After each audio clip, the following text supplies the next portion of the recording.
Yeah, no, it does happen because I mean, I've never recorded a podcast on Zoom, but I have like recorded Zoom meetings and then I'm Hmm. like, where'd the video go? Because I want to Right. post it. And so I'm like, you know what? I'm not using Zoom again. I'll just like record it on like I have like two different tripods up here, and so I'll just set Mm. my phone up to record me while I'm on a Zoom call so that I just have the video on my phone, which is kind of tedious, but like at Yeah, least I know I'm not going to lose the video in translation or something. that's right. Yeah, have a little backup. I'm not sure. I've never even tried to record on my end from Zoom, so I'm not really sure how it even works. But I know it's possible.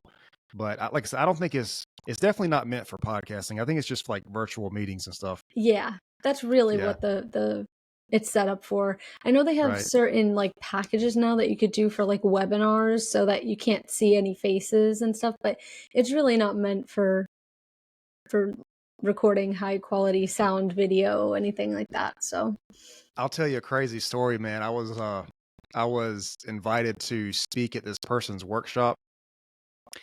And so she was hosting this workshop on Zoom, and I don't know, I think there was like 6 speakers or whatever, and it was like a 4 hour thing. So I had like a half hour or 20-minute chunk or whatever it was.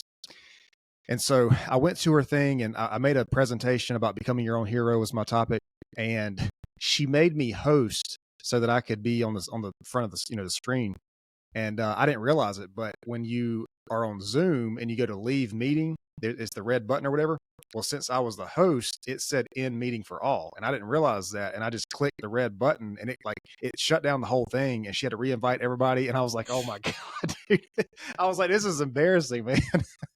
yeah, I think there's a way now that you can like pin somebody to the top or like to be the head speaker. So, Well, see, if you're she had me as that because she wanted me to be on the screen because otherwise it would have been her on the screen while I was talking. You see what I'm saying? So she wanted to mm-hmm. put me on the screen. So I guess she designated me as host for the, and I didn't even read. I just saw the red because that's usually what you do is just click the red thing. Yeah. But since I was the host, it ended it for everybody. I was like, dude, and I apologized to her. I went back. I had to rejoin, Oh and my everybody, god. a lot of people were still there, and I was like, man, this is crazy. But Yeah, usually when yeah. that happens, well, I mean, if you press end for all, I guess it ends for all, but usually if you're the host and you leave the meeting, it assigns somebody new as host. So I Well, it don't, definitely didn't this time. It kicked yeah, everybody out. they said, all I right, think there was it's time to go. yeah, there was like 40 people in there when I ended it, and when I came back there was like 15, and she was trying to get everybody back. I was like, "Oh my god, dude." Cuz what really got me was the next speaker was coming up, and I took time from them, from their presentation, Yeah. and I was like, "God, this sucks, man." Yeah. I felt so It bad, was an dude. I honest did. mistake, but you still feel bad. I did, man. And I was like, "Well, because my topic was becoming your own hero, your hero's journey." And I was like, "Well, I guess this is my hero's journey for today." For this year, actually. This is a pretty embarrassing thing. But anyway, so that's my horror story with Zoom. Yeah, Zoom's not my favorite. I mean, if I'm doing like a webinar or something, like it's fine, but other than that, Yeah. I don't really love it for anything else. Well, I'm glad to finally talk to you, man. I know we've been planning this for a while. Um, Yeah. do you want to tell us who you are, what you do, and we'll go into the conversation from there? Yeah, so my name is Samantha Claudio. Obviously, it's on the screen if you're watching the video, but um I'm a financial coach, so I specialize in helping individuals and families get out of debt so they can stop living paycheck to paycheck.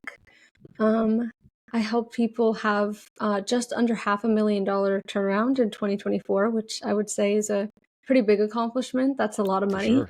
Yeah. Um, and for my first year in business, I think that's a huge accomplishment. So, when my Absolutely. clients win, I Congratulations. win, and I'm very proud of that. Yeah. Yeah. That's huge, man. Um, what got you into this? Where did you what made you say, "Hey, this is what I want to do"? Well, it's going to be a little bit of a story, but I got I went to college at 17. I'm a end of November birthday, so I Okay. was, turning 18 once I got in, but started at 17. And once you turn 18, like most people, I took out my first credit card. Mhm. Um, and I really was never taught about money. You know, my parents always told me to save, save, save, but uh, I didn't listen to my parents. Yeah. And so, you know, I got this credit card and I knew I needed to pay it back, but like I didn't really know much about managing money at all. Hmm. Um, and a few months, I would say 2 or so months after I turned 18, like I started having really terrible medical issues. I passed out, hit my head, and the next day could not feel my legs. Hmm. And the order of that is very strange, obviously, because oftentimes it would make sense if you hit your head first and then passed out, but it was the opposite. So they really had no idea what happened or what caused it. Um, so I was kicked out of school the first time for my medical issues because it started going downhill from there. Um, Probably a month after that event happened. And then I, you know, continued to take out more credit cards over time. I got personal loans to like pay for my service dogs training. Um, I had like my phone on payments, and I was spending money on my mom's credit card, which was extremely irresponsible and entitled of me. And so, Hmm. you know, as my health declined, I um at 19, like just turned 19, kind of looked up and added all my debts together because I was just feeling so anxious about not being able to pay it back because my health had gotten to the point that I could not work anymore. And so I was just completely bedridden, couldn't work, wasn't in school, but had $20,000 of debt that I needed to pay that I accumulated over a year. And it was the first time in my, at that point, very short life that I realized I would never be able to do the things in my life or with my money that I wanted to if I didn't like get it together. Um, so obviously I had all these health issues and I couldn't work something that was really scheduled. But I just got into DoorDash and Uber, and I did that for about 5 or 6 months. And then I got on the right medications so that I was starting to feel a little bit better. And then I was able to get like a part time job. And then I kind of did those things simultaneously in order to pay off my $20,000. I started my journey in January of 2023, and I had my $20,000 paid off by that October. Oh, wow. Yeah. So I think why I do what I do is because I had that moment where I didn't owe anyone anything anymore, and I Hmm. had this overwhelming sense of peace. Um, I wasn't anxious anymore, you know, waking up in the middle of the night thinking, you know, did I miss my payment date or is there enough money in my account to get gas? You know, to fill up my gas tank, anything like that. Like I didn't have to worry about it anymore. And I said, if I can bring that feeling and that freedom to other people, then that's what I want to do. So I've been doing that ever since. That's powerful, man. Um, Yeah, I think what I love the most about that is like you lived that experience, you know? So it's, I mean, I'm not saying that you can't learn these things like from a textbook or whatever, but I think when you've been there, like in that situation, it's a lot different because I think experience is a very powerful teacher. absolutely. And I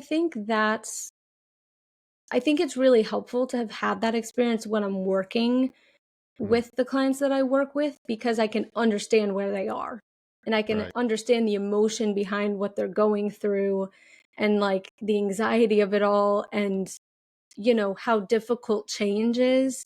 Like this Hmm. stuff doesn't happen overnight, right? And so I think having that experience has been kind of instrumental in doing what I do. Oh yeah, for sure. Because it's like if you're trying to help a person with something, if I was hiring a person like a coach or a consultant or something like that, I think the biggest question I would have is like, okay, where are you at? Like, have you been here where I'm at? Like, do you know? Because I don't know, man. It's just like I just feel that the experience is like one of the most powerful teachers there is. Like, like how did when you were here, what did you do, and how did you help your own situation versus did you take a course or something on this? And I'm not saying there's Mhm. anything wrong with courses. I'm just saying like that personal experience is very powerful. Yes, Because absolutely. it's like you think about like there is a there's no shortage of like coaches on the internet. I found that out. Like coaching, like they're everywhere. But it's Yes. like I think what makes the I don't want to say best, but like the most impactful I feel like is the person who's kind of been there and is the person who's pulled themselves out of that situation and made it better. Um Yep. and then you did that like simultaneously with like while battling this health thing. I mean that's a lot. Yeah, it is a lot. And I think, I never want to compare my situation to anyone else's, right? Everyone has their stuff that they go through. But I think what I take away from what I went through is I had every excuse in the world to not do it. I Mm, literally could not get out of bed 90% of days. It was yeah. those, 10% of days that I got out of bed and I was driving until I couldn't drive anymore. Um, so I really did have every excuse to not do it. And I think, there are a lot of people who say I can't do it because, and you have to shift into I need to do it because. Your why has to be a lot more powerful than your excuses Mm, because you'll never get to where you want to be if you don't get out of your own way.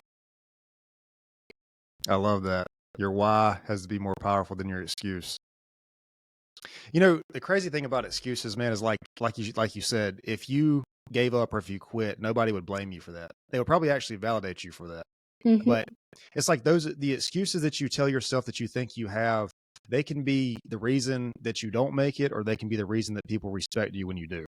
You know, it's like, man, if I just think back of all my personal life, like sometimes when I made excuses for things and sometimes when I didn't, when I had the excuse, but I did the thing anyways, it's like that is like overcoming that is the experience. You hear like it's like in stoicism and stuff like that, you hear like the obstacle is the way and Mhm. whatever the struggle is the way. But I mean that's real, man. Like Yeah. that's a real part of it. Yeah, absolutely. You know, I think a lot of people I mean, we're all very used to convenience and we're Mm, all very used to wanting I think we feel we go through enough hard things that we want to take the easy route whenever we can. Um, but I think that taking the easy route every single time hurts us in the long run. yeah. Well, there's no growth in it. Right. I mean, if you, yeah, it, I think like I people have say, I'll, so much potential to do such amazing things, but yeah. they just get in their own way or they don't believe in themselves and so they never achieve, you know, everything that they're capable of. Hmm. Where do you think that comes from? That lack of self belief? Like, why don't people? Because it's what's crazy, man, is like, okay, you have this idea that comes to you, this dream or goal or whatever, and like you can say it comes from a higher power, or it comes from your higher self, or it comes from inside of you, or maybe you just say it's random, whatever your thing is. But the thing is, it comes to you. So, like, for you to not believe that you can make that thing happen is like is a crazy concept to me. Because, like, whatever your thing is for you, whatever like this thing that you wanted to do for yourself, that came to you. That didn't come to me or anybody else. That you were in your Mhm. situation and it came to you, and you acted on that, and now you're doing what you're doing. So, like, where do you think that lack of belief comes from? That lack of, like, I guess maybe confidence in ourselves. I think it's all based on our experience, right? Hmm. Like for me growing up, like I was bullied a lot and I, lacked a lot of self-confidence. I had body image issues. I had like all these things that like happened to me and, other traumatic experiences like we don't have to necessarily get into, right? But, I had a lot of home issues. I had a lot of this and that. And so I felt like I had been broken down time and time and time again. But like, I don't know. I feel like I take now, upon reflection, like, I've gone through a lot of self-growth. I think Mhm. my health issues were the catalyst for me growing, but, I had to heal me, and Mhm. I have to recognize now that everything that happened to me happened for a reason, because if none of that stuff happened to me, I wouldn't be here now. Yep. Right? I would not be as, like, strong as I am now. I would not be as thankful for life as I am now if I hadn't experienced the things that I did, whether it was growing up or my health issues or anything like that. Um, Mm.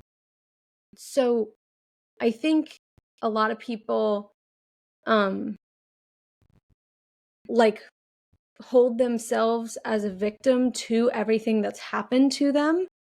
And right, that's a trauma response for a lot of people, and I understand that. I've had my, cup of trauma of my entire life, but I worked through all that stuff, and now I'm thankful that those things did happen to me. As horrible as things were, I'm grateful they happened to me because I wouldn't be who I am now, and I wouldn't be sitting here now.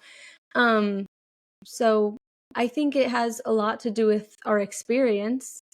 um, Mm. it's just what you do with the cards you've been dealt, Yep. and how you grow from that. Yeah, I agree with that. You mentioned the victim, like being a victim, seeing yourself as a victim. I think that's something a lot of us do without maybe even realizing it sometimes. But I mean, the problem with that is if you see yourself as a victim, like something happened to you and you're a victim of the situation, it puts the power of change in the hands of somebody or something else. Mhm. It's like it's outside of you. Like if you're a victim, well, it's unjustified and there's nothing you can do about it. And that might be the case. But if you give yourself, like you said, a meaning to it, like what if you change what it means to you, I think that's where you really get the growth from it. Because I mean, because like what's the alternative? You're just gonna go through this thing and it sucks and you're gonna be traumatized and you're gonna hurt from it, and that's just it. Like, is that it? Are you gonna get something out of it? Like I don't know, man. It's just I I mean, and I know being on the outside looking in is that's easier said than done. But I just feel like Absolutely. if we gave ourselves that, if we just changed what we thought it meant to us, like this thing, like your experience basically. And I don't know what you thought in the moment, but it sounds like looking back now, you think that it was there to make you grow or push you into, where you're at now. Yeah, absolutely. And, it is really easy to fall into that victim mentality. I deal with it with clients on a daily basis, right? Like, this happened to me, that happened to me, um and so I'm in this situation. And I think part of it is people have a hard time sometimes accepting their part in. Now, I'm not saying that every experience that people have, they played a part in, right? Mm, There are certainly situations where people didn't ask to be there, you know? right. But yeah, I think it's accepting your part in it, if that is applicable, but also taking that and turning it into, something powerful rather than something that prohibits you from kind of being able to live your life. It Mhm. never allows you to move on if you stay stuck there forever.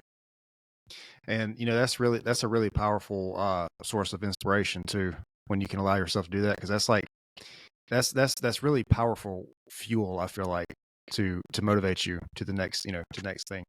Um, you want I want to go back to something you said. You were talking about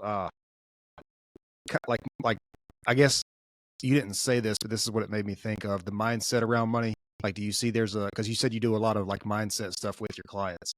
So it makes me think of, like, do you think, because I think there's a theory, or maybe it's an actual real thing, that there's a mindset issue related to like money and like mismanagement of money. I mean, do you see a connection with that? Absolutely, all the time. I mean, I like to say that like 80% of money is actually your mindset and your Mm, belief, and 20% of it is numbers. Most of us can do basic math, right? right. If you make $5,000 and you're spending seven, obviously we have an issue, right? And I think people know that basic math, but the fact of the matter is it's not as simple as 7,000 is more than 5,000.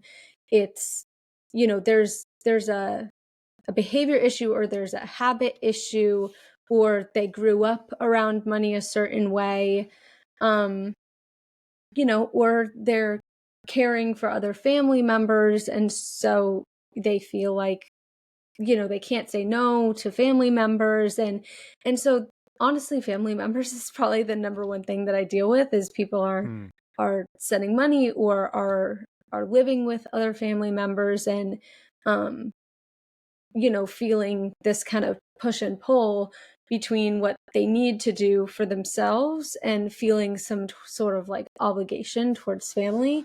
So, you know, a lot of it is habits that we've either picked up over, in our youth. A lot of people grew up in households where it's not this time, or we can't afford that. And that really, drills into a child's mind, hearing that over and over and over. So when they Mhm. grow up and they have money, they like feel very, they're in this kind of like scarcity mindset of, I can't spend, or, I can't afford that.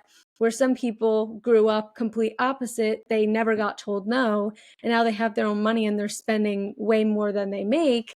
And they then they have that aha moment where they're like, oh shoot, I have, you know, $200,000 in, between my student loans and my car and my credit Mhm. cards, and I, you know, I need to do something about this. So, um, a lot of it has to do with the way we grew up. Some of it has to do with like our current situation, but habits and behaviors are usually, I see at least, brought in from like childhood experience. That makes sense. So I'm curious, what do people share with you, like what they mostly spend this money on? Like, are we talking about vacations? Is it just like shopping sprees? I mean, like, do you see anything, or do they don't share that with you? Oh, well, I know everything. So, the first thing that I do when I'm working with a client is actually perform what I like to call a financial audit. So I Mm. take 3 to 4 months of like their bank statements, which is everything. It's every credit card, it's every checking account, savings account. The only thing I really don't look at is investments, because I'm not a financial advisor. Right. So I can't, speak to that kind of stuff. If they're transferring out of investments just so that I know where the money's coming from, that like might be helpful. But generally I don't take a look at that stuff. So then I can kind of just decipher, where is all their money going? What exactly are they bringing in on a monthly basis? Where is it being spent? What are the fixed expenses, and what are the, kind of miscellaneous expenses that kind of can change or are not necessary? Um, most times it's eating out. Even when I Okay. did one for my mom very early on in my career, it was astronomical how much money was being spent eating out. Um, and we were able to save a whole lot of money from just cutting back eating out. So, um, I think people don't recognize how the, you know, 20, $30 stops at their Mhm. fast food restaurants, on the way home adds up. And so, yeah, most times it's that, but I've seen, not really, vacation is not some, one that I've seen a ton of, but, that, or, I've had a lot of people who have kids in like private schools and stuff, and Mm. so that stuff takes a lot of their income. But honestly, the biggest thing that I see all the time is the debt payments. I've seen anything from like $500 a month to like $5,200 a month in Wow. just minimum payments. And so it is kind of astronomical, what people don't realize they're spending on all the debts that they hold. Man, 52, and all this is like personal debt. This isn't like business debt or anything. Nope. This is like No this, man, personal debt $5,200. That's a crazy. month.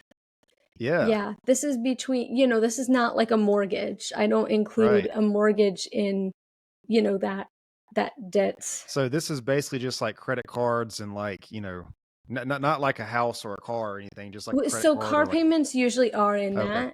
Okay. Um, but it's their credit cards, their personal payday loans, their cars. I've had people owing the IRS Mm, tons and tons of money.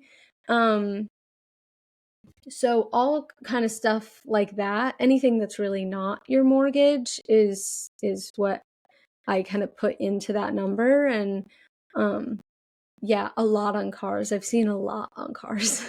Like I bet payments so. of, 12, 13, $1,400 is not, it doesn't phase me anymore. It's still shocking, but it's not like, oh my gosh, like I've never seen Mhm. something this crazy before.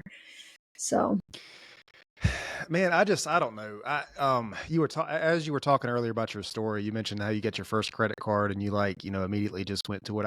I feel like that's like everybody has that experience. Like they just get a credit card and they just go basically max it out because you're right. We're not, or at least I wasn't, doesn't sound like you were, doesn't sound like most people are. We don't have a person that explains how this works to us, like why the education system, public or private may, I don't know, I went to public school, but why the public education does not explain this to us, I don't know, because it's like it affects everybody. And I feel like if it affects everybody or almost everybody, like why would they not teach us about this? Because like I don't know. For me, I don't really know how I feel. Like I understand consumer debt. I understand it's not okay to like max out things like that. But I also use business debt. And I think that's a little bit different if you're making money off of the debt that you're trying to get. But at the same time, like maybe not though, like I don't know, maybe not. yeah, to an extent. I mean, there are obviously there are some businesses that require like some sort of un- upfront capital, I'll say. Hmm. So people will take out loans and stuff like that, but to me, like you are kind of personally assuming the risk of that. Oh, for sure. Yeah. Because 100%. if it goes belly up, like you need to be able to pay it even if your business isn't making money. Hmm. So I've actually talked with quite a few people who have wanted to start their own business, and I look at I'll look at their financial situation. I'm like, do this, this, and this, and then we can talk about starting a business. But I think for a lot of people, they have no idea. I mean, I had no idea, how involved starting a business was. Hmm. And most people don't. If you're starting a business, you're probably starting it for the first time. Um Hmm. and there's a lot more that goes into it than people realize. So being Absolutely. able to, absorb that shock financially is Yeah. really, really important. You know, I started, I started my landscaping company when I was 20 and I had to have a job. I had to have a day job for like 6 years before I was able to survive just off of the business. And like I'm thankful that I did not go into like a huge portion of debt in that early 6 year period because I don't know how a lot of people do it. My experience was I had a job and I've survived off the jobs. I would like bounce around from here and there like warehousing or whatever. Um but then like I would try to build the landscaping company, in the afternoons or weekends or whatever it was. And that was a very demanding way to do it. But at the same time, it's not like I went and got a huge chunk of a loan or whatever to get me started. I'm glad I didn't. But I know there's people that's not in that situation. I know some people, especially when they're trying to start a business, I don't know if they just borrow the money or have an investor or what it is. But I guess I maybe tried to supplement mine with an income, which is really hard to do when you basically have a job. You have a job, right? And that like covers your living expenses. But then you're trying to take anything that's left over and like put it into a business to grow a business. And then you're taking all the Exactly. profits from that and growing the business. And it's just like, it's a very demanding way to do it. Um, and like I said, it took me 6 years to the point where I was able to finally quit a day job. I don't know. I had so many. I had so many. I probably didn't Yeah. stay at a company. I didn't stay at a job longer than 6 months, probably. Mm. Yeah, no, I had a situation where someone like, I talked to someone and they were like, "I just left my corporate job and, I have 6 months of savings. I'm gonna get into, like, real estate wholesaling." And I'm Mm, like, "Okay, like, do you know anything about real estate wholesaling?" He's like, "No."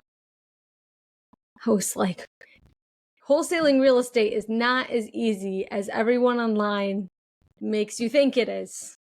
yeah. It's very, very popular on social media right now, and I'm not saying it doesn't work, but it's not as simple as people on social media are telling you it is. And I said, "You might wanna go get that corporate job back." And Well, do it simultaneously, right? Kinda to what you were right. doing is do it simultaneously, learn if you like it, learn if you're successful at it. Like, if you are making money off of it, good for you. Like, go ahead, quit your job as long as Hmm. obviously it makes sense financially. But um the fact that he just quit and was like, I'm gonna figure it out now, like scared me a lot. Um and I told him that. And so I have to follow up with him soon just to see, whatever came of that. But um yeah, I did get That's nervous on that front. it's like so. I've heard people say you should have 6 months of living expenses saved up. And first of all, that's hard to do. That's hard for anybody to do. Save up 6 months of living expenses for emergencies or whatever. Uh, but man, I think about like investing that into a business. I would do some serious analytics before I went and did like 6 months of my living expenses into I don't know. I don't know. I mean, but real estate, you're right. Real estate is I feel like real estate can go like either way. I've known people do very well in real estate, but like most businesses, most people who try it don't do well at all. I mean that's just like every business that there is. Like most people who try it, I think the average business, I used to know this. I think it's like 80% don't make it to 5 years or something like that. Yeah, I think that's right. 80% will make it to 5 years. Yeah. So, I don't know. I don't know. I've Yeah, never it really just done, scared me. I know some people who do real estate. I know some people who's trying to get into it, and it can't, like I said, if you do well in it, it can be a very lucrative thing. Um, but if I'm not mistaken, wholesaling is where you basically assign a contract to somebody else, and that person, there's a profit on the contract. But Yep. the downside is if you can't find somebody to assign that contract, you have to pay for the house. I So, like, think there because I'm, may be certain clauses in the contract. Now, again, I don't know that much about wholesaling real estate, but I think there may be a clause in the contract that says like that they can back out if they don't find someone to mm, assign it to. Um, but again, if it's not in your contract, you're screwed, right? yeah. So you gotta have that kind of stuff airtight when you're doing that Well, kind and of stuff. there's also an ethical thing too. Like a lot of people feel that that's a little unethical. I mean, even though it's legal, however it's done is legal.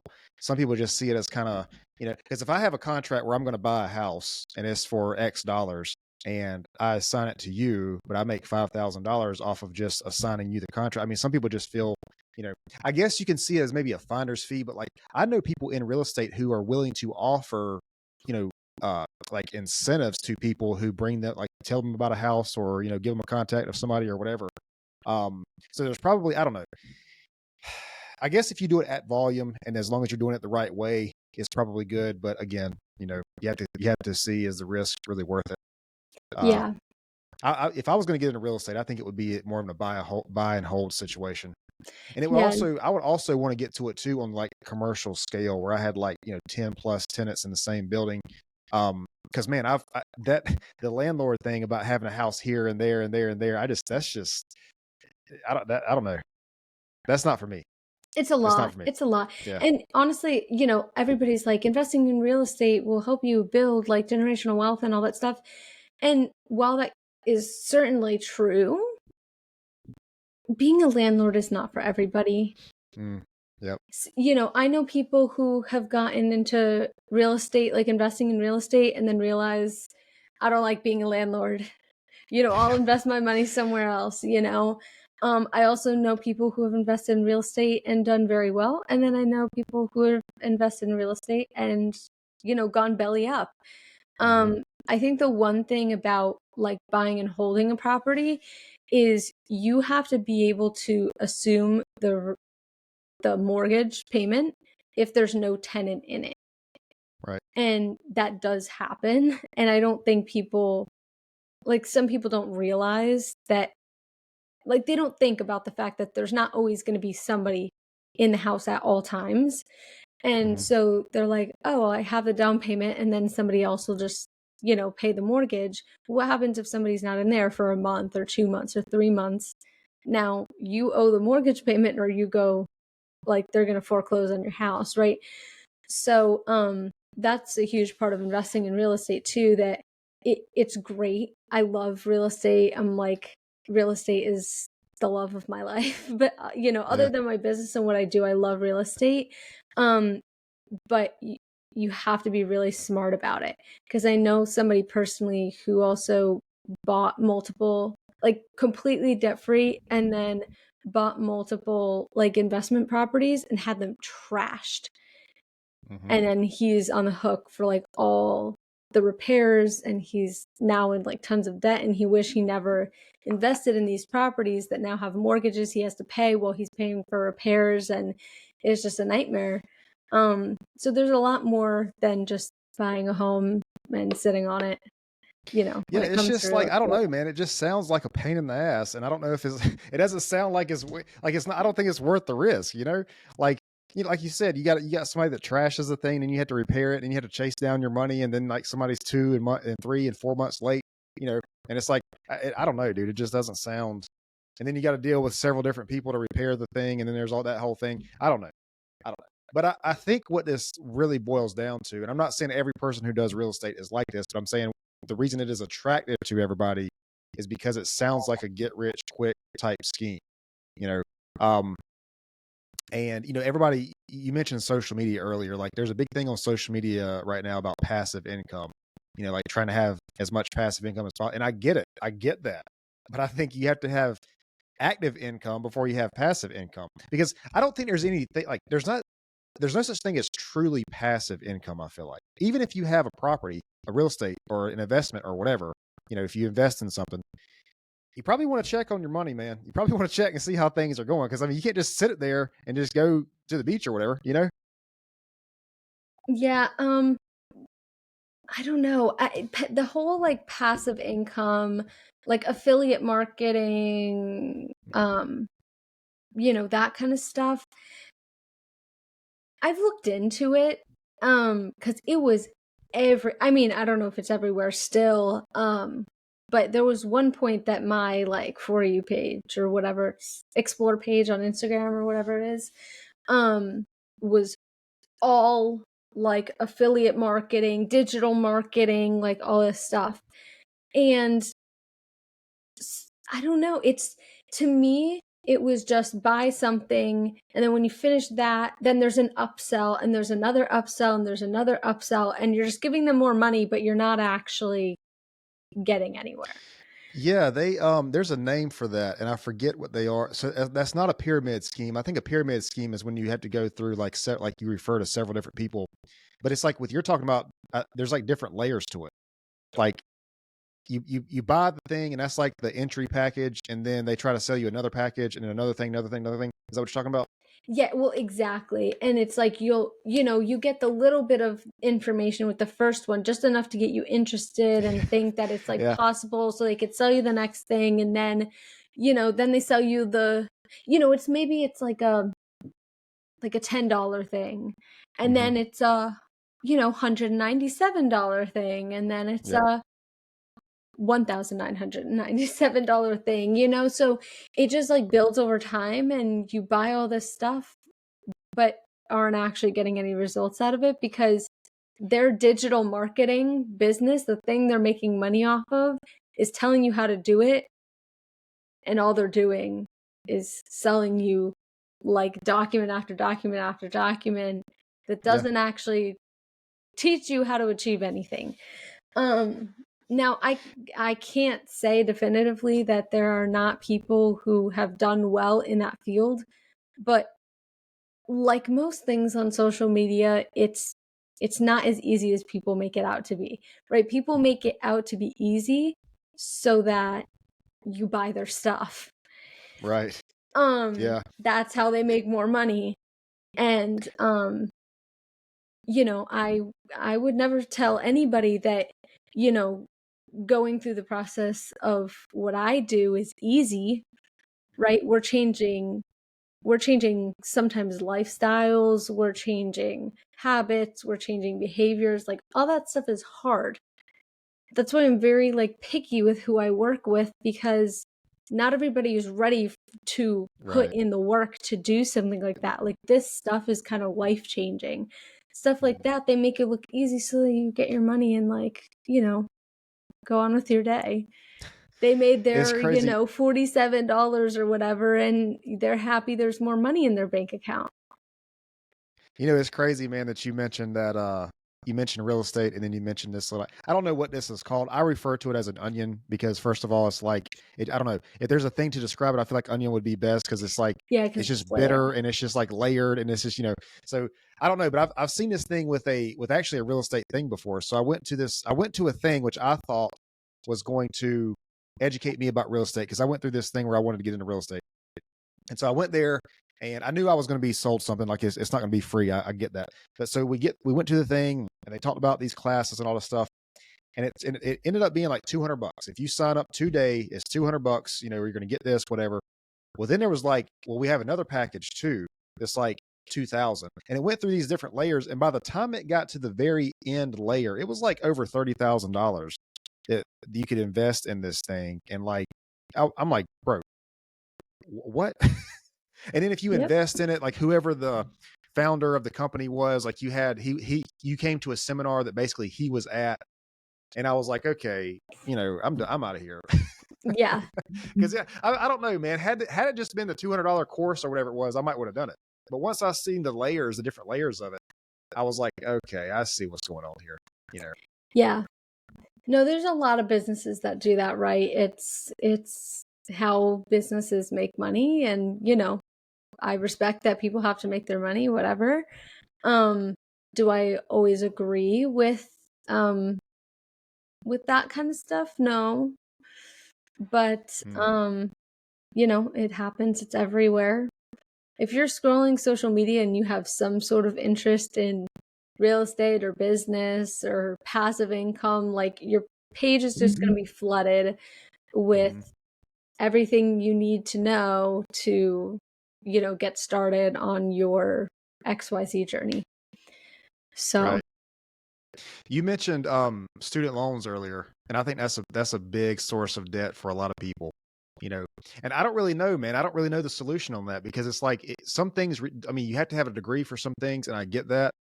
Uh, but I think the unfortunate reality is that like people, if I'm not mistaken, student loan debt is the only debt that you can't file bankruptcy to get out of. Like if you file bankruptcy, you still have that debt. Is the way I understand it, at least. yeah, you can't bankrupt student loans. It's That's insane, man. Yeah. And so I think what's really interesting about student loans is kind of going back to the education system is like nobody tells you what the hmm long-term effects of student loans is going to be. And I think it's so interesting that you bring this up because actually on March 22nd, we're going to be having a seminar on like the student loan epidemic. And I'm really, really excited for that one because I'm really passionate about student loans. So, but student loans, I feel, are so predatory. Mm, I know people who are in their 40s who are still paying on their student loans. Their balance has not gone down, but it's gone up since they were yep. in college. Um, right? You have these 18-year-olds who have never been taught about money in school. I went to a private school for a period of time. They never had any finance classes. So, whether public or private, like obviously some private schools probably do, some public schools probably do, but for the most part, people are not being taught financial education, period. And then you have these 18-year-olds who are going and saying, I want to go to college. I need $100,000 or $200,000 or even more than that, depending on, what you're going for. If you're going to be a lawyer or a doctor, like engineer. Schools are ridiculously expensive, especially for those types of careers. And banks are like, here you go. Or the government's like, here you go. If an 18-year-old walked into a bank with like no proof of income and said, I want to start a business, I need a loan for $100,000, $200,000, etc., they would laugh in your face and turn you away. Right. Yeah. Like they would never go for it. But for some reason with student loans, you know, their eyes scream dollar signs because you'll be paying on them forever. And they'll just give you as much money as you need.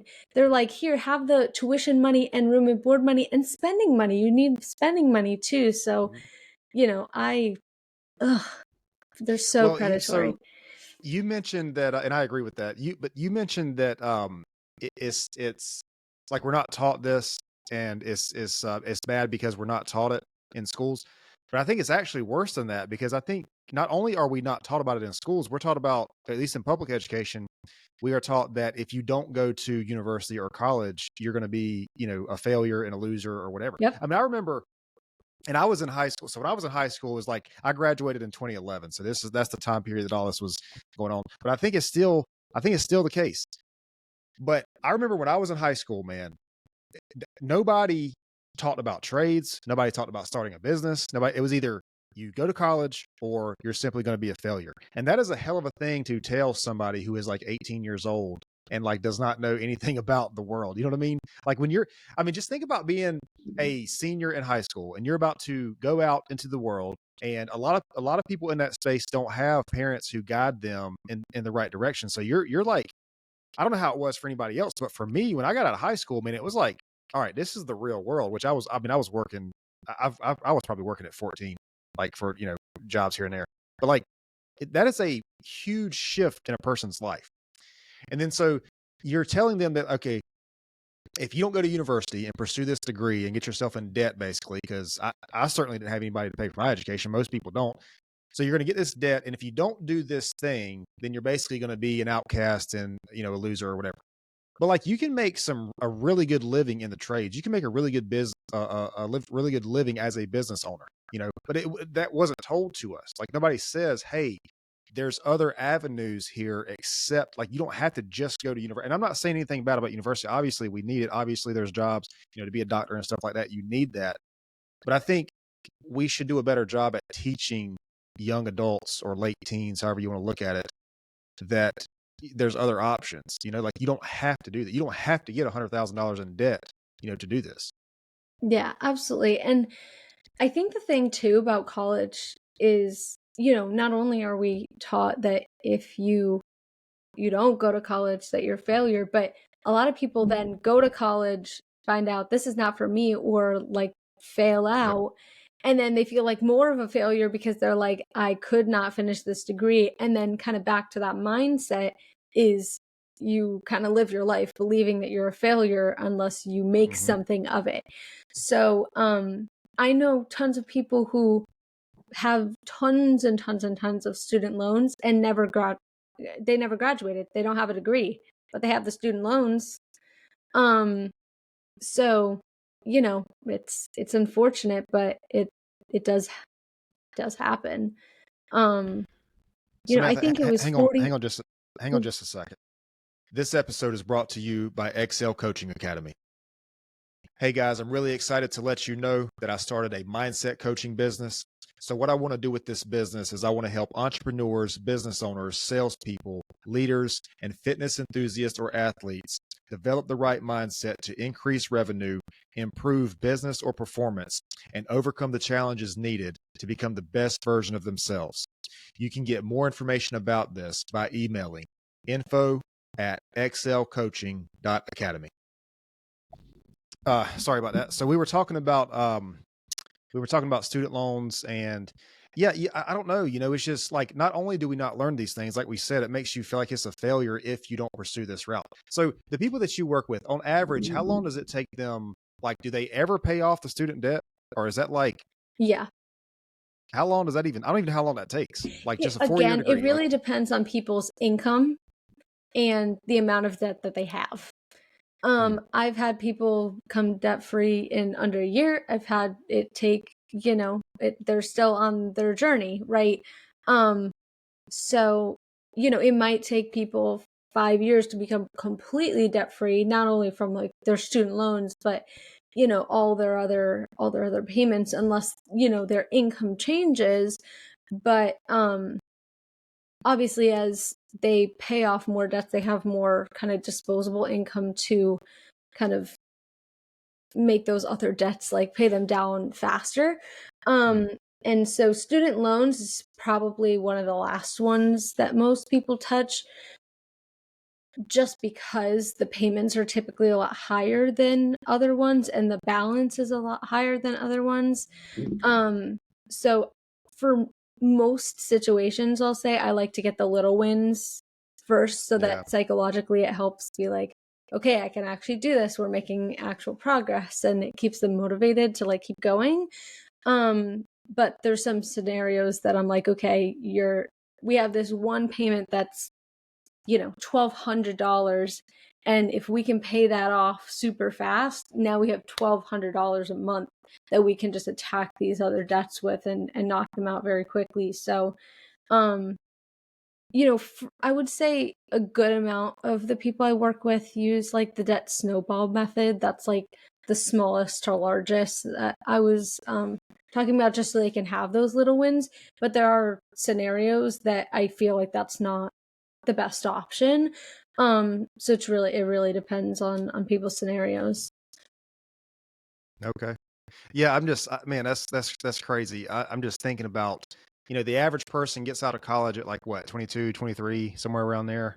Yeah, I would And say probably, yeah. if they go for a 4-year degree, somewhere Mm-hmm. around there, and then they're just handed this, $75,000, $100,000 debt, basically. I mean, I can't, like, I Yeah, don't know, man. It's just, imagine the piece of paper just has your student loan number like written across it, and it's like, yeah, that's crazy. here's your ticket into the adult world, figure it out. Because I feel like even in college, they don't really teach you how to manage your money effectively.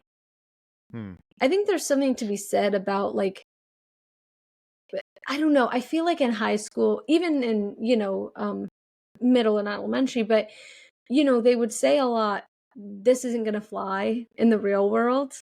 Um, but they don't like tell you anything about what to actually do in the real world. In the real Well, world, I shall think I like say? everything when they say real world, they were talking about college. It was always like I remember hearing, man, like, you know, your college professors, you're not going to be able to sleep through their class or whatever. Like it was always about prepping you for college, and like that's okay and everything, but that's not everybody's journey.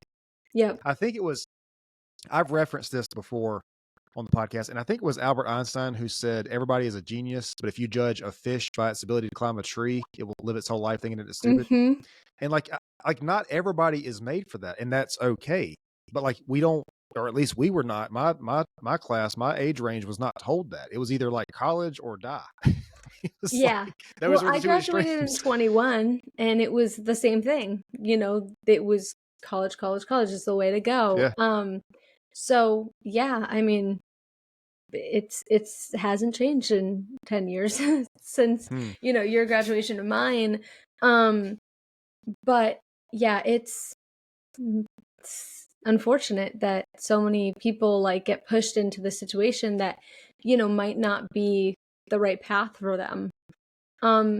In my opinion, but there are a lot of jobs that people can do that they go to college for and don't need college for. Right.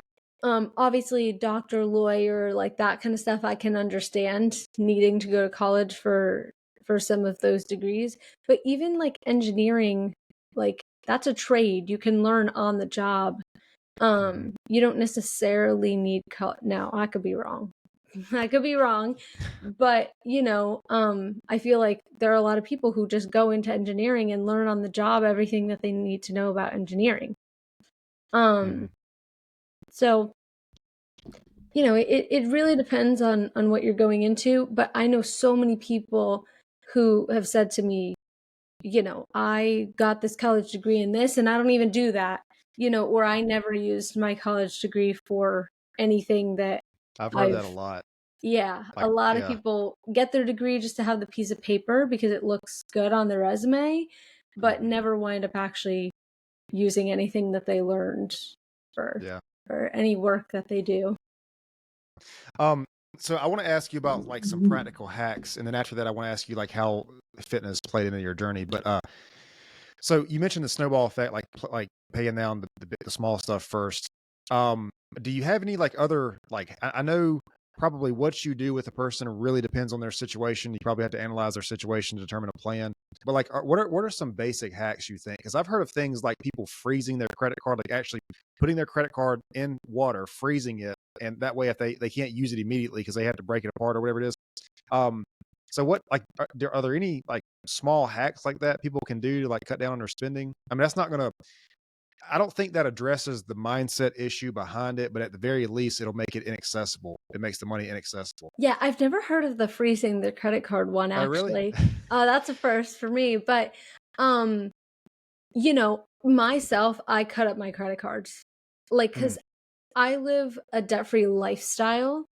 So I don't own any credit cards. I don't have any debt. I have a debit card and well, I have two debit cards and like that's it.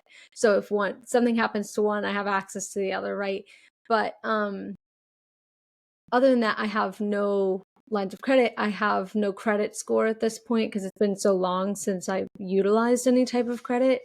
Um, but most people that come to me don't want a debt-free some do want a debt-free lifestyle, but most people want a debt-free foundation, which is right. I want to have zero debt but still utilize credit so that I can like build my credit score and have access to credit to buy a car or a house or like that kind of stuff, more the traditional way. um but for those who want a debt-free lifestyle, I say cut up your credit cards because then you're really committing, right, to For sure. paying everything down. Now that's not going to work if you want a debt-free foundation because you still need your credit cards if you want to build your credit. Um, for people are going to hate me for this one. Um, one of my favorite things, especially for emotional spenders, is because most emotional spenders are going on Amazon and they're adding stuff to their cart and checking out. People are not going to like me for this one. Okay. I actually tell people to remove their card information from their Amazon account Mm. and log out. Yeah, because it makes it harder to It go makes it in and spend harder. the money. Yeah. Again, kind of going back to what I was saying earlier, is we're so used to convenience. So it's Yep. very easy for us to say, I want this and this and this, and check out in like Yep. 5 clicks. It'll be at our door in 2 days. But when you have to type in your email, type in your Mm-hmm. password, add all the stuff, then it's like, okay, type in your card info. Then you got to type in your address. It's more painful. It like triggers the pain receptors in your brain.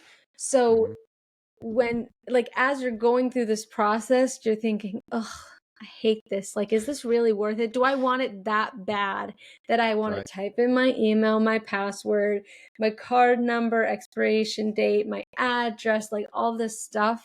And oftentimes the answer is no. I don't want it Yeah. that bad. I was just clicking, clicking, clicking, wanting stuff for that, kind of boost of serotonin, Mm-hmm. maybe.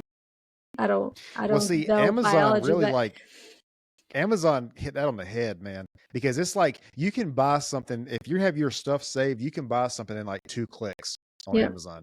It's like add to cart and then check out and then you're done. Like, and it's just, Mhm. man, you talk about convenience. Like, and then there's things now. If it's something that you might use on a periodic basis, like shower, gels or whatever, you can subscribe to it and they'll do it every month. So Yep. it's like, man, I think that's one of the reasons because I'm a big believer that on the business front, people will do more business with you if the transaction is easy. Like you don't want to, like you said, you don't want to have to send. If I send somebody a bill and the way they pay that bill has like 15 steps attached to it. Like nobody's going to want to do that. It's all Right. about like convenience. But yeah, Amazon is they hit that on that was perfect. There's a there's an app. I think it's called Shop. Um, and it's basically like I don't know how this thing works. It's like if you ever buy something online and you'll check out and it says buy with shop or like Oh, yes, yes, yes, yes. yeah, so it's like an app and it has like all the things connected to it. And it's similar to Amazon, but like you can go in and like follow certain companies or like certain clothing brands or whatever, and you can do everything within that app. And it's like all about convenience, man. And it makes spending super easy because you don't have to put in your address or your card or whatever because it's saved to the app, Right, it has, you know. yes. Yeah. Mhm. But yeah, I mean yeah, I believe that 100%. Convenience sells. Um you mentioned earlier about food, like eating out was a big source of, of spending for a lot of people. And I'm curious about that because like it's like obviously food is necessary, but well, I don't know. Would it be convenience because people just don't want to cook? It's just easier to eat out, or I don't know. Yeah, I think people, like the taste of eating out better, probably. Mm, They probably. it probably tastes better when you don't have to cook it yourself and you don't have to Yeah. wash the dishes after and all that stuff, right? Um, a lot of it is convenience. A lot of it is, especially for families with children, they get home and, they, excuse me, um, they get home and they have their kids waiting for them and maybe they're running late from work and they didn't like plan out dinner yet. So they're just going to like pick something up on the way home so that they have food and they don't have to think about what to Hmm. prepare for dinner. What we started doing at my house is doing like a menu of the week. Hmm. So on like Saturday or or I would say Friday or Saturday, we'll like sit down, we'll do a menu of the week, and then we'll say, okay, what ingredients do we need to make the items that we're eating this week?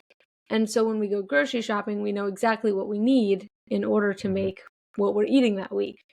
Um, and then we don't have to, on our way home, we're like, oh, well, I want to pick something up. Oh, actually, we're having this for dinner tonight. Yeah. Right? So it kind of says, okay, well, we already bought the stuff for it. And maybe we even cooked it over the weekend so that we could just like heat up a plate when we get home. But that's right. You could do that. That's convenient if you prep it over the weekend and you can come home and Hmm. just heat it up.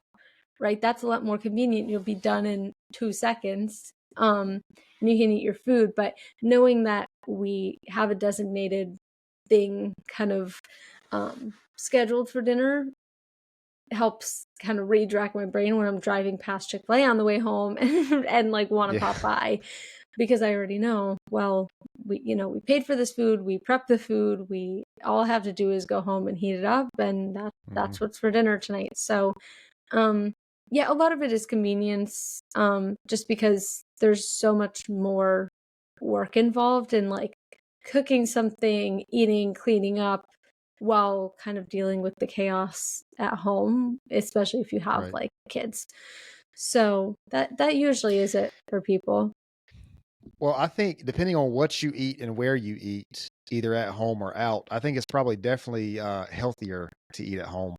Um, because I don't know, man. I think it's getting a lot of focus now because it's being brought up politically by like RFK Jr. and all those guys. But I I think haven't the been following food anything politics, so you're gonna have to enlighten me on this. so I think the food situation in America has really been is we've been needing to address this for a while. Like, there's chemicals in the food and they're not supposed to be there. And if you go to Europe, like if you look at an ingredient list in America and then you look at the same exact food in somewhere like Europe, it's like half the ingredients because a lot of these things are outlawed. So like all the red dyes and all the vegetable oils and that kind of stuff, like it's not good for you. And so RFK Jr. is he I don't know how to describe this person if you don't know who he is. He was running as independent.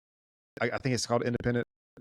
against like Trump and whoever, Harris, but he went with Trump. And so now, long story short, now that Trump is in, the plan or the promise is that he's going to like clean up the food system of America and get all these Okay. unhealthy chemicals and things like that out. And I don't know, man, I think that's been, like I said, that's needed to be addressed for a while, because I referenced a study on the podcast a couple weeks ago. There's a red dye. The University of Texas did a study where one of the red dyes that's in food, they did a study with mice, and they found that it made the skin of the mice temporarily transparent at like Hmm. a high enough dose. And so, I mean, like all this stuff, man, like the corn syrups and all that stuff. I mean, it's not good for us, And like if you go, I don't know if you've ever heard, if you eat pasta like in Italy or somewhere and you eat pasta in America, it's like a completely different experience. Like you eat a bowl of pasta in America, it's like you're not doing anything afterwards. You're gonna feel lethargic, whatever.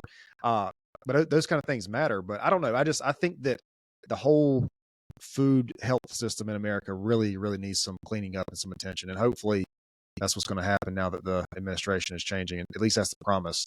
Yeah. But like I said, man, these red dyes and stuff, like there's ways to do it naturally, whether they use carrot juice or whatever it is. There's ways to do it naturally. We don't need all these chemicals that other countries have already banned and made illegal in their country. It just Hmm. doesn't make sense. So anyway, yeah, I think, if you eat out versus eating at home, assuming that you buy like, the actual food and like not, what would it be? Not the highly, highly, highly processed stuff. Yeah. It's probably much better for you, because like like Chick-fil-A is great, but it's probably not good for you, Probably not. Probably not. Um, it is good, It but is good. It is good. I will say so that. it's probably not the best. My chicken cutlets at home are probably better for me than stopping at Chick-fil-A, and a lot more filling, but um yeah. Yeah. I'm so good. I talk about Chick-fil-A all the time because I'm so guilty of stopping there on my way home, or I was super guilty of stopping there on my way home because it's like the last thing I pass before there's nothing for like 15 minutes. Um so that was definitely my guilty pleasure at one point, was stopping there on my way home. Now I know it's for dinner, so I don't stop there nearly as much. There you go. I just realized the time, man. How do you have a couple minutes? Because I had a couple other things I wanted to ask you. I got Yeah, to no, stop. I'm good. I got to stop in a little bit. I got another call in a little bit later. Um, but I want to talk about fitness. But we're talking about Chick-fil-A, and it made me think about this. So what about like all these what I call like micro transactions, like, the snacks or the Starbucks or the Chick-fil-A or whatever, like that, what seems like maybe a small thing, but really adds up. And then like another thing too for people is like monthly subscriptions. I think people pay like more in monthly subscriptions than they realize. Yeah, well, that's so interesting that you brought that up. I wish I had it right in front of me, but we just did a seminar last week, week and a half ago, on retirement. And Mm, so we kind of brought up those subscriptions, or, your coffee, and how much you're spending over like a 30-year period. And if you invested that, how much money you would have at the end of those 30 years. Obviously the market fluctuates, so it may be a little different from that exact number, but it really was interesting. I think we found between 6 different things. I think it was like your coffee, your like canceling 2 or 3 subscriptions, like your gym membership, like stuff like that, that are really like wants, not needs, mhm, um was like a saving of $240 a month or something mm. like that. And sorry, 200 $540 a month, and was invested over 30 years at 7%, was something like $650,000. Don't quote Wow. me, I don't have it in front of me, but it was like $650,000 over Mhm. 30 years invested. And so it really goes to show like how much those little things start to add up over time, and if you're willing to cut out those little things, how much more you can get out of it. Yeah. So it's, man, first of all, over $500 a month. That's a really good car. Like you can have a really good car for that. Um, but like, so I feel like it's much easier for me to spend money on a card versus like cash. Cause I feel like a card, unless you know exactly how much is in there, or you know exactly how much you're spending, or you're keeping a constant eye on it, it's like, I guess because it's not tangible right there in front of you, it's just easier to spend it versus like cash. You see how much cash you have, you know, in your hand. But then you go back to the convenience thing. Like it's just so convenient to use a card, man. And Yeah. now your phone has Hmm. like you can link your card to your phone. You don't even have to have a wallet. You can just have your phone, and it's just like, man, it's just so like I don't know. A card definitely has its place. It's definitely safer in some situations. I get that, but it's just so easy to spend money off of a card versus cash. Yeah, well, there's actually a psychology behind it. Um, I think McDonald's did a study actually quite a number of years ago, but it really has to do with like the pain receptors in your brain that I referenced earlier. Is like when you're using cash, right? You are handing somebody something tangible and then you're receiving a product back. Yep. With your card, you're inserting it, you're taking it Hmm. back, and you're getting your Yep. product too. So you didn't really have to give anything up in order to receive what you were looking for. With your phone, it's not even like you have to take it out of your wallet or anything. You literally always Hmm. have it in your hand. You click a button twice, tap it, and you don't even, it's so mindless. It doesn't trigger Right. any real pain receptors in your brain. And then, you still have your phone in your hand and now you have your products. So, um, I think that also really contributes to like the spending habits and the spending crisis because you, they're making it a lot less painful for us to Hmm. spend money, which ultimately benefits them, but it hurts us. Right. So there is a psychology kind of behind the spending, but they're doing this stuff so that we spend more and it's less painful Hmm. when we're not thinking about it. So, um, yeah, it is really interesting though how like over time we've become less and less aware of kind of what we're spending. Hmm. I don't think people realize too that like every time you use a card, like if I buy something from you and it's a dollar, you know. But if I buy something with a card, whenever it gets to where it's going, it's never a dollar because it's either I'm spending more than a dollar or they're losing part of their dollar to cover the credit card fees, you know. Hmm. So it's like every time you spend that dollar, and just think about, you know, if that goes to the because so my business takes credit cards and there's like a fee that's attached to it. So if Yep, somebody same pays here. us for a credit card, I think the way it works is it attaches like a couple dollar fee on their end, which means they're spending more, but we're getting close to what it would be without that. But it's like so then you have that dollar that they take that fee off of. So now it's no longer a dollar. Maybe it's like 96 cents or whatever it is. But then if wherever it's going uses the same thing and they do it again, then it takes more money off of that 96 cents. And then so like the more you go with it, it's like it's never by the time it ends up where it's supposed to go, it's never a dollar. Um, and I don't know, man. I don't really carry cash, but a while back, sometime last year, there was this whole fear of like going cashless, like a cashless society or whatever.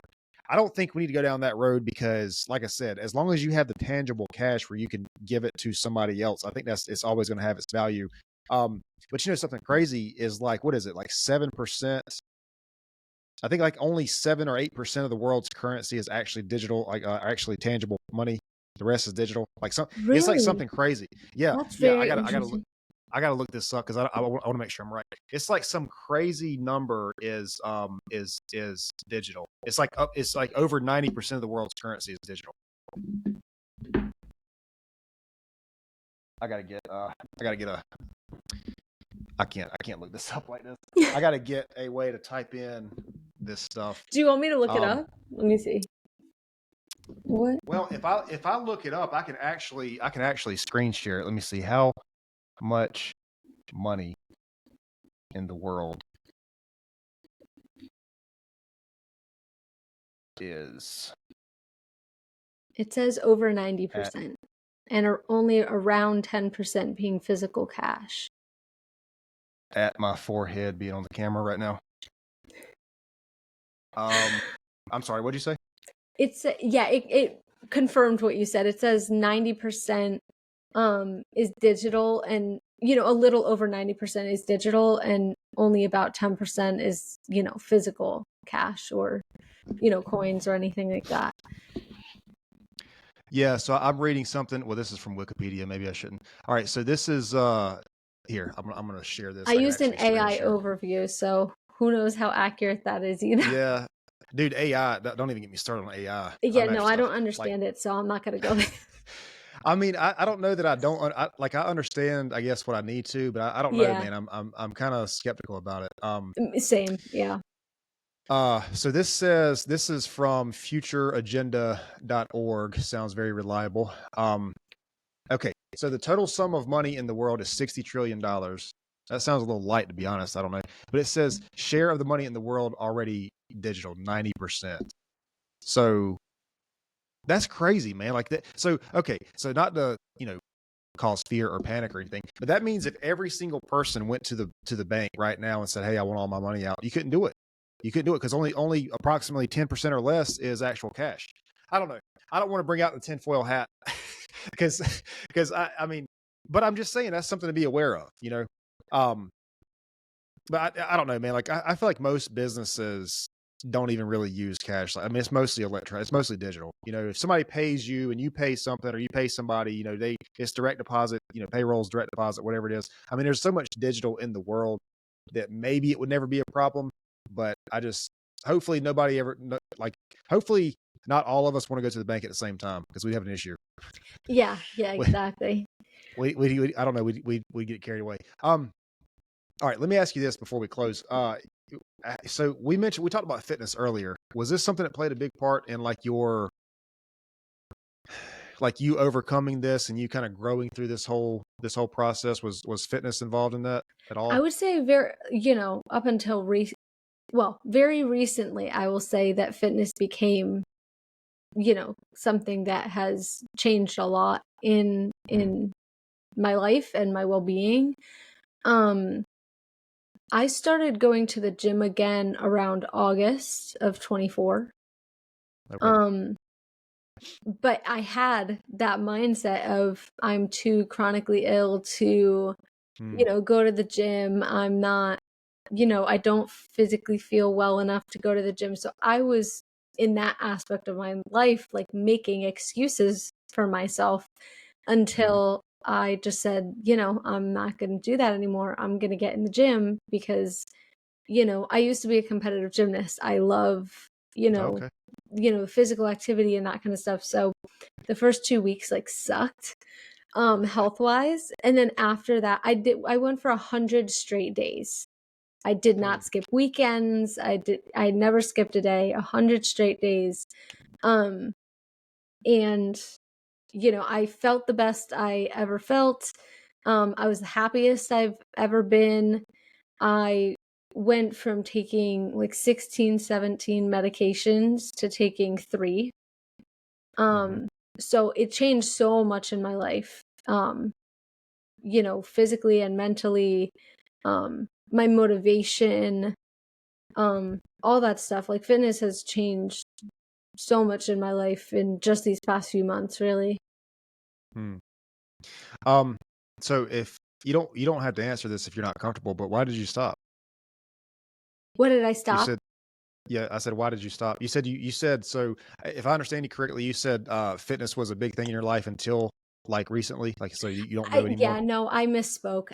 Oh, okay, okay. It was Oh, a big thing recently that like recently started in okay, I my got life. you. Yeah, no, I I got you. misspoke when I said that. I was trying to correct myself, but Okay, yeah, okay. so no, still, I have slowed down the gym quite a bit. Just 100 straight days was a lot. Yeah, Um, yeah. Especially to Especially with start my with. schedule, and Yep. it's just a lot to manage every single day, but um still go to the gym, still, I enjoy the atmosphere. I get to listen to my music. I feel, Hmm. physically well. I feel great. And so, I feel like it's contributed a lot to my overall well-being. I think changing my money habits was a catalyst for changing a lot of other things in my life and addressing a Mhm. lot of things in my life that I kind of put on the back burner or tried to Yeah. ignore. Um, and so, So what you're saying right now, man, this is incredible because this is something that I say a lot is when you make a change in your life, whether that's business or fitness or whichever one happens first, it's contagious to the other areas of your life. Like you want to change other things. And I think fitness is just such an easy way to like is an easy example because you start going to the gym, maybe you watch what you eat better, you watch what you drink, maybe whatever. And I don't know, I feel like when you change these one area, other things in your life start to improve. And so that's what I was just curious because I don't know. I think fitness is like very grounding to me. It keeps me like very like I'm able to clear my head. Like I have a routine, and so I build like that momentum, that self confidence with myself, and it's just I know a lot of people say they like it takes a lot of stress out for them, but to me, man, it's like it quite well. I guess it does take stress away, but it's not like it's in an aggressive way. I'm like throwing my stress yeah. onto it. You know what I mean? It's like Mhm. it's like easing my mind basically. So Yeah, no, I totally agree. It's like I'm I feel like it's one of the only points in my day that I'm like 100% present and like my brain is mm, not bouncing all over the place thinking of all the things I have to do. It's just like I'm there, I'm listening to my music, I'm focusing on what I need to focus on because if you're not focusing, you're gonna get hurt. yeah, Um, but I feel like it is true. It helps me get my stress out. It helps me just, be really present for, the 2 hours that I'm there. So yeah. I still have a problem, man. I'm trying to figure out how to address this. I still have a problem when I'm in the gym. I have like a very like very unwelcoming RBF. Like I'm just like I do like too. I do because too. I'm so focused on what I'm doing, man, and I feel like I have that look of like being mad or whatever, and I'm not. I'm just like in my zone. I'm doing my thing. Yeah. So anyway, I got to I figure think out how I to. think maybe it's genetic. I definitely got mine from my dad. But I Well, always had one, always. I actually just talked to she's probably going to, this episode's probably going to release before yours. I actually just talked to a lady where she reads, like she's able to read your face and basically like tell you traits that you have about yourself that maybe you're not aware of that you should maybe try to incorporate in your Hmm. life or whatever. Um, and it was interesting. I was like, well, I feel like I'm a driven, ambitious person. And I was like, I don't, but sometimes I think that comes across as like, I don't know.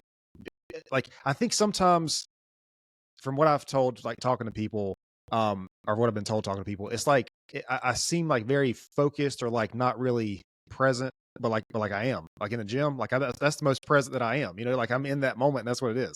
So if you listen to this, if you see me in the gym, I promise I'm not mad. I'm focused. And I don't really, people like, look, people think I'm crazy when I say this, but I don't listen to music in the gym. I listen to like podcasts or I'll listen to like motivational content like David Goggins and all those guys, Joe I Rogan, don't all know those how you guys. do it. I don't know how you do it. Everybody, look, everybody says that, man, but it's like, listen, okay, just do one thing for me. Next time you go into the gym, try to find something motivational on YouTube and listen to that for like 20 minutes and just see how you feel. Instead Okay. of a I song, will give that a try and report back. yeah, dude, you'll have like the best, like you'll hit a new PR or whatever it is. Like you'll be in there for like an hour, not even Will know. I hit my 225 squat? Oh man, you squat 225? I squat 205. I'm aiming for my 225. That's my That's a one lot. max That's good. goal. That's pretty good. Hey, for starting in August, I don't think that's bad. No, yeah, absolutely not. Um, I don't do squats anymore because the gym I go to is a Planet Fitness, and they had the Smith machine, which Mm, is okay. That's okay, but it's very different from like a like a bar on your bar, shoulders. yeah, Yeah. traditional barbell, So yeah. I do the hack squat, which is the one where you're kind of slanted, and you had the plates on both Mm. ends. It's kind of slanted at an angle. And then I do Bulgarian squat, which is where you have like 1 foot on the bench and you have 1 foot on the ground. Those I things hate suck. those things. I hate them so much. They suck. They're the But worst. hey, they And work though. any person who ever is like a gym junkie will tell you that is the worst exercise It ever. is, but they're also very effective. They do Yes. work. Like you'll see results from them. Yep. Um, Samantha, listen, it's been great. Been great talking to you. I got to close. I know you got things going on. Where do you have social media website that you want to share or anything? Sure. I'm on Instagram at official Samantha Claudio. Um, or Claudio.financial is my business page. My website, you can visit me at www.claudiofinancial.com. And yeah, that's pretty much it. I'm on most social media platforms, but those are the ones that I use predominantly. So I say if you want to connect Okay. with me, that's the best place to go. Yeah, perfect.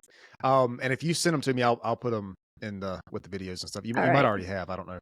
Maybe I did, but if I didn't, I'll just send them to you again. No worries. Okay. Yeah, that'll work. So one thing that I ask everybody before we close, if you could share one of the most important lessons you ever learned, either from your career or if you're comfortable sharing it from your personal life, what do you think is one of the most important lessons, most valuable lessons you've ever learned? You're the only one in your own way. Hmm. Simple as that. Yeah, man, that's powerful. Because it's easy to say it's something else or somebody else or a circumstance, but it's like, you are the one. I mean, you're the one that make it happen. Yeah. I love that. Yeah, it's very powerful.